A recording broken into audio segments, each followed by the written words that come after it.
Hey Jeep fam, welcome back to another one. I didn't do an update like I normally would on Tuesday yesterday because we were messing with the Jeep trying to get it done, and unfortunately couldn't get her done, but we're still messing with the brakes. We're attempted to bleed them last night, but with the brakes that I'm running now, front calipers take more than the entire factory system, so that gives you kind of an example of how large the brakes are. But we are up at my grandmother's house. Actually, this is actually where I grew up. Um, it's on the farm, but it is a little bit raining out, but not too bad. I actually woke up at 3 o'clock this morning because I was going to get ready and head out to go fishing, but unfortunately it was downpouring. So got ready and it's let up. It's just little sprinkles here and there now, but just a little update. Let you guys know what's happening and introduce you to my grumpy doggo.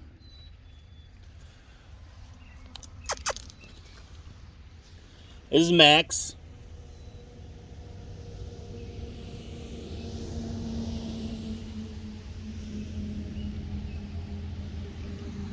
He is outside and loving this cool mornings going on. We actually have a possibility of having to head down to Lane Automotive today because we're not sure if the factory master cylinder of the Jeep will actually have enough pressure to actuate the not just the front calipers, since they are absolutely massive, but the rear brakes, which are just factory 1-ton brakes, but the fronts, they're Willwood. It's a big brake kit because the front axle I'm running is a 2005 Ford F-250 Super Duty front axle.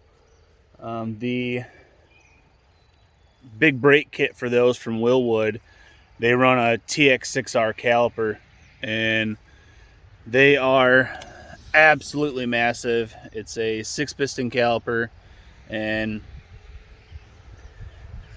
the volume of that, the 2 front calipers use basically more fluid than my entire factory system. So I honestly doubt it's even going to work. I doubt it's even going to create enough pressure to actuate. But since my Jeep is a manual, it shares that reservoir for the clutch as well. If it does not work, I'm going to head down to Lanes today, just west of Kalamazoo, and I'm going to pick up a brand new Willwood manual system and change the brakes over to a full manual system, so that way I don't have to worry about it. And when we actually do the motor swap and transmission swap, I plan on doing a full manual system anyways.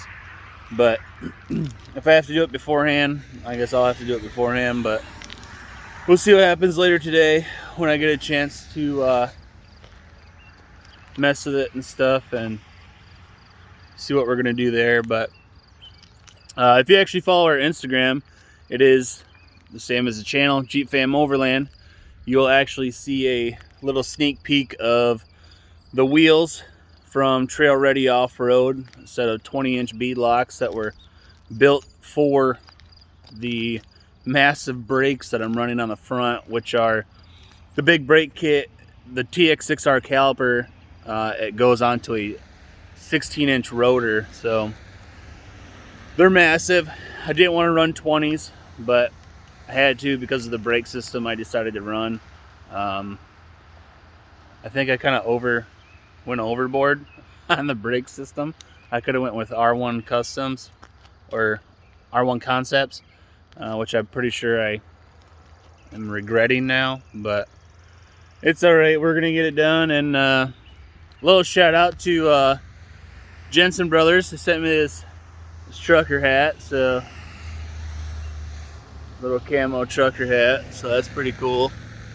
Didn't know that was coming in the mail, but honestly, I could have ordered it. I really don't know. I don't remember, because the last time I ordered stuff from them was for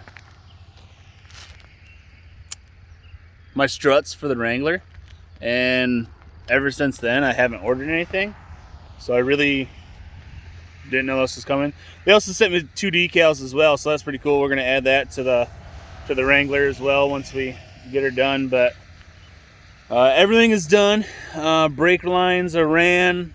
The only thing I gotta do is we gotta figure out how to mount the filler neck.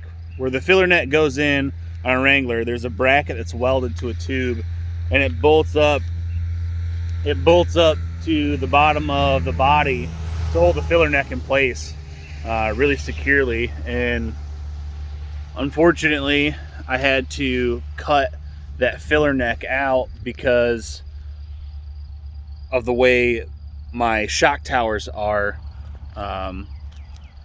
built into the frame. So we have to figure out how we're going to do that. We have to do a 90, and then it has to come around the back side of the shock tower and then go into the tank. And then the gas tank actually will be put back up since the brake lines are already done and there's no leaks. So because I have some fittings up there, because that's where some of the links are, and a lot of the fittings are all centralized. Then it splits off and goes down the upper 3-link tube down to the top of the axle and splits off to either side for the rear. So that's basically what we have to do, and then we're going to be done. So until then, we got the little Panda over there doing good. I'm really surprised that I haven't lost my mind. I'm trying to hurry up and finish this Wrangler, but it's getting there. We're so close, and it's just such a long build, and I never thought it would take this long. And starting it at the start of June last year, I never imagined having to wait so long for certain parts to show up, and manufacturers were like, you know, hey, we're trying. And it was completely understandable. Everything was like that. It was an absolute nightmare. You'd order parts, and a couple months would go by, and then all of a sudden a box would show up, and you'd be like, well, what the heck is this? I don't remember ordering this. And then you open it up and go, oh yeah, I need those. But we are possibly going to be down in Kalamazoo anyways today to pick up a set of used seats from a junkyard, because I haven't ordered the seats I'm going to get yet, because I needed to wait until I got the Jeep back so I could do some measurements to make sure the actual seats would fit. The reason we are actually getting a set of used seats from a junkyard is because of this guy right here decided that, oh hey, I don't want to be in the Jeep by myself for 5 minutes, so I'm literally going to eat the back of both of the driver's seat and the passenger seat, and then I'm also going to start to eat the edge of the back seat. So they are completely demolished. He shredded them. I was not happy, needless to say, but it's all right. I put seat covers on them a long time ago and just called it a day. And now that we're doing all this work, I want a different set of seats that are actually going to protect us and keep us in the seat when we're in off-camber situations, but also I want a seat that's a suspension seat that's gonna ease the shock of when like you come on a bump real hard, and like you come up on a bump where you hit, you know, or you drop off a ledge or something like that, and you basically have that suspension seat there to take away some of that shock, other than with your actual suspension. If you can see, this is what I was just looking at. If you can see, there is,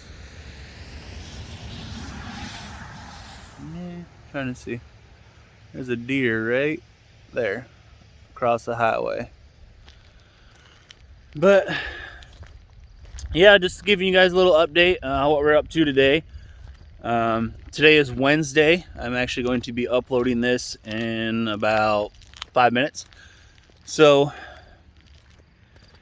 this goes out actually to the guy that I ran into yesterday when I was actually out fishing. He stopped and talked to me for a little bit when I was walking back up to the Jeep, and he actually had his dog run off. It's if you're local to the Free Soil, Michigan area, over by the Heidi Hoff, there was a dog that ran off. Black dog, purple collar, terrier breed. I don't want to say anything other than that because people getting a big hissy fit about certain breeds, but whatever. Yeah, he lost his dog. I don't know if he found it or not, but that was yesterday, probably around 10 o'clock in the morning is when I was walking back up to the Jeep. But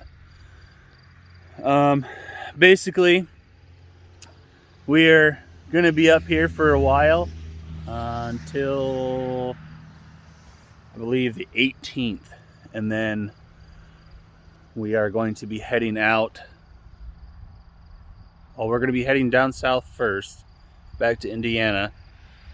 I have to pick up a couple things that I unfortunately forgot there when I was like an hour left of my drive, I realized. So this is a late little check-in. I will be doing a check-in again tomorrow, because tomorrow hopefully we will know for sure if the brake system works or not, or if I will be dishing out more money for some more brake parts. But the only reason I did everything the way I did it on this Wrangler build, and I'll talk about that during the reveal, is 100% safety for my family, because the last thing I want to do is get into an off-camber situation or coming down a steep hill and having my brakes fail or rolling over. And you guys will see more of that in the reveal. I'll talk about all that. We'll talk about everything during the reveal of the Wrangler. But this is going to be the end of the little update. I'm going to actually probably grab my fishing pole and head out and see if I can get some morning bites going on. So we'll let the doggo say goodbye, as he's getting a whole new system, because the past few winters for his stuff outside has totally demolished his little dog coop that I built probably, I don't know, 6-7 years ago. But I'm gonna build him a whole new A-frame. He's getting a basement basically, because he keeps digging constantly underneath of his dog house outside, and he's driving me nuts with it. So I'm basically digging him a basement and putting in a full concrete bottom and walls, and then I'm going to put dirt inside of it, so that way he can dig to his heart content, but he won't cave it in. Like, obviously you can see he's dug holes all the way under there. He actually comes in to the side over here, goes underneath, and he lays down there, which is understandable. It's a lot cooler down there, but this way he'll be able to go down, dig, and won't make the coop fall over. But I'm actually, because when my grandmother passed away, just past December,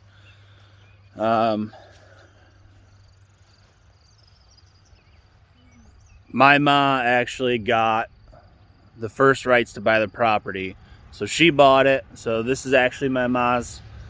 And right here, right, all right here, and coming back and around, I am going to get the excavator out, probably starting on Monday, and because this rest of the week we're just kind of busy with the Wrangler and going everywhere, and he's flying.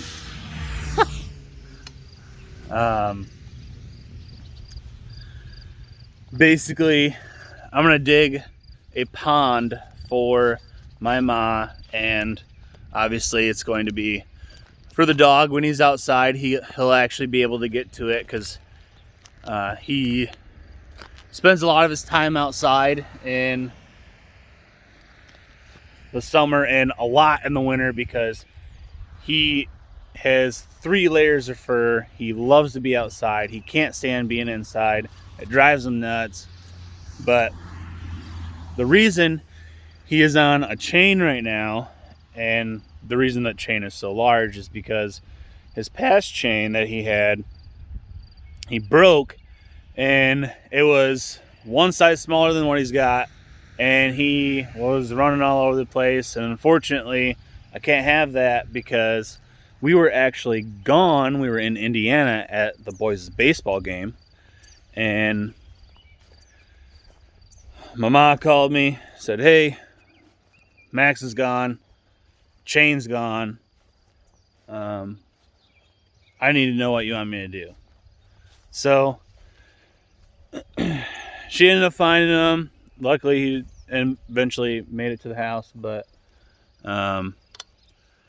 she got him inside, and we actually drove up that night after the baseball game. But my uncle's house, that's right there, he has horses down there, and Max thinks he's playing. The horses think he's trying to eat them. I don't really know what's going on, but to keep the peace in the family, and to not have a horse get injured on accident, or my dog get injured from the horse, because obviously everyone knows horses got one heck of a kick. We put him on the chain when he's outside, when that way he can spend the day out here. And this is actually going to be all fenced in, as you can see. I don't know if you can make out the fencing on there, but that's actually going to be a place where he can run around while he's outside, so he doesn't have to be on a chain anymore, because I don't like him on a chain. But for now, he's over here. He's relaxed, loving the nice cool mornings. I think it's like 65 or something right now. But we will give you guys an update tomorrow, let you guys know what's going on. We'll be up here doing a little bit of fishing, and possibly some camping. I'm not really sure. We'll see what the rest of the time brings us, since we'll be up here. But all right, guys, thanks for joining us on our little update. Again, this is much longer than I was expecting, but from now on they're only going to be about 5 minutes, to make sure you guys get a quick update. So you guys know what's going on and you can possibly follow us. But if you guys actually head over to our Instagram page, Jeep Fam Overland on Instagram, you can keep more up to date with the things that we're doing. We post pretty regularly. You can actually check out the entire build of the Jeep as it's going, as parts were coming in for this entire year, and you can actually look at some of the killer photos before certain parts were put into the Jeep, and their amazing color when they were at the powder coaters when they got done. So thanks for joining us. You guys have a great day.